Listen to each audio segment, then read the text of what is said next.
News Radio 710 Keel is your news and weather station. And now, ladies and gentlemen, a woman who could be best described as at least the royalty of the Red River United Teachers Union. Good morning, Miss Jackie Lansdale. How are you today?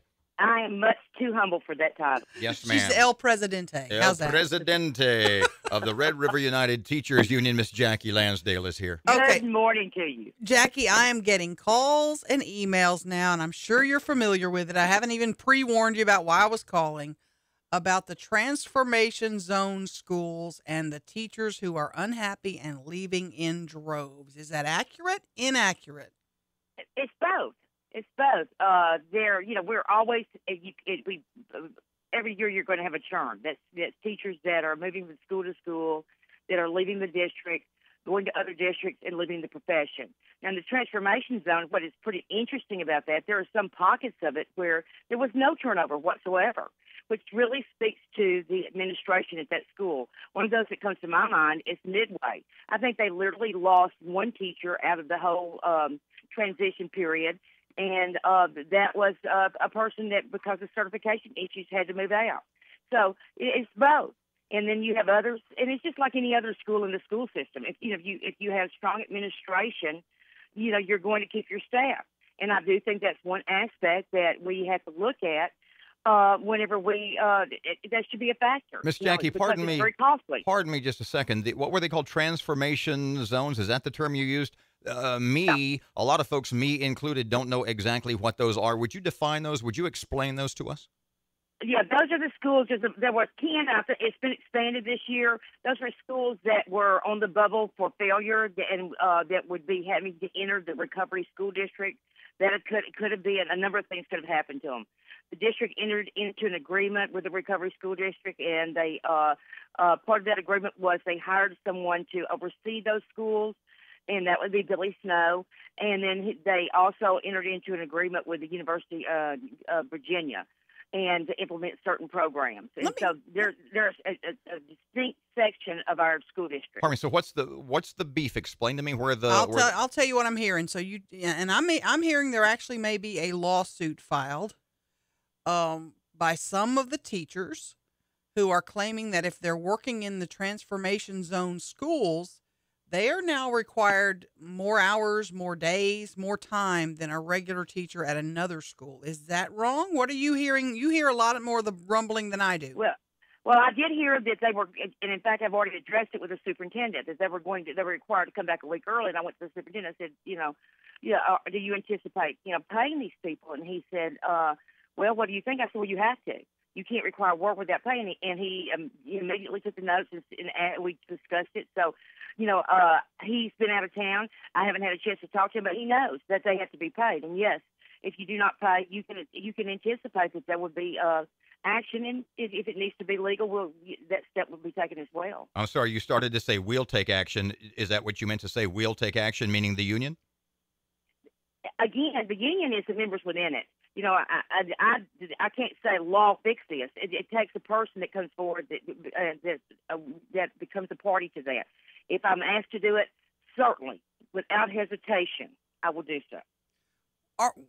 There's also some rumblings, and I know I'm hitting you maybe ice cold with this, that there may be some problems with how we're scoring these schools, that we may be twisting the numbers so that these schools do look better. Is that way off base? We have so many layers of oversight in place that would be very difficult to do that. Does it happen? Yeah, we certainly have evidence that happens nationwide.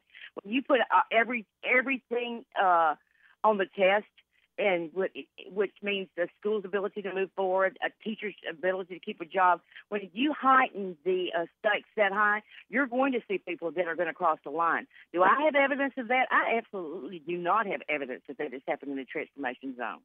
Okay, let's talk just general teachers. I know we're looking for teachers this summer.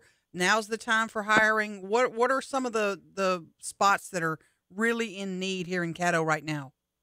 Well, always it's going to be a special ed. You're going to always need special ed.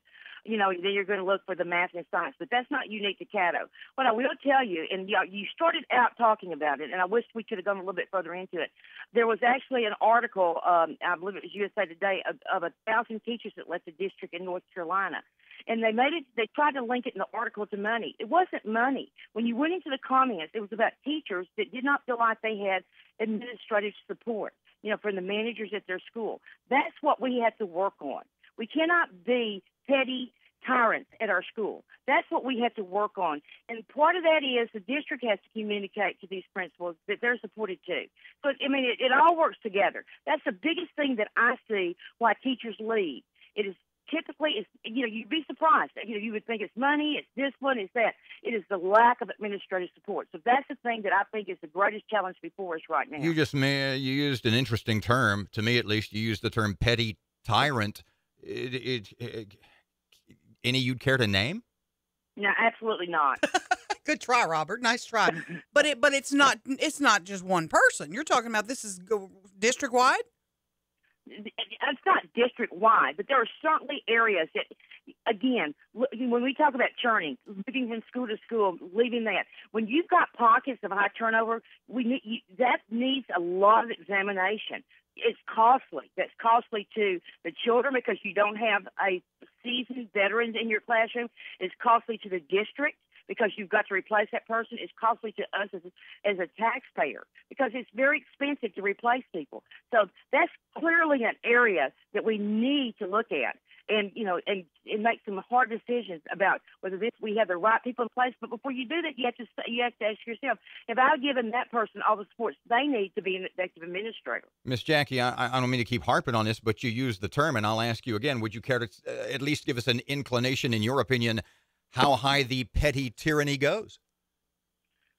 I'd say it's enough that the district needs to form a steering committee to examine it and to make some serious recommendations. A little more bedside manner is needed. You know what? I love the way you said that. Exactly. Everybody wants to feel like that they're important, they're needed, and that their voices are heard, especially generational. When you go into these younger teachers, we live in a world of immediate feedback. Nobody wants to be working in a silo, and so those are some areas that we're going to have to work on. Jackie Lansdale, Presidente of Red River United Teachers Union. Thank you so much, Jackie. Thank you, Erin, for calling me. You bet.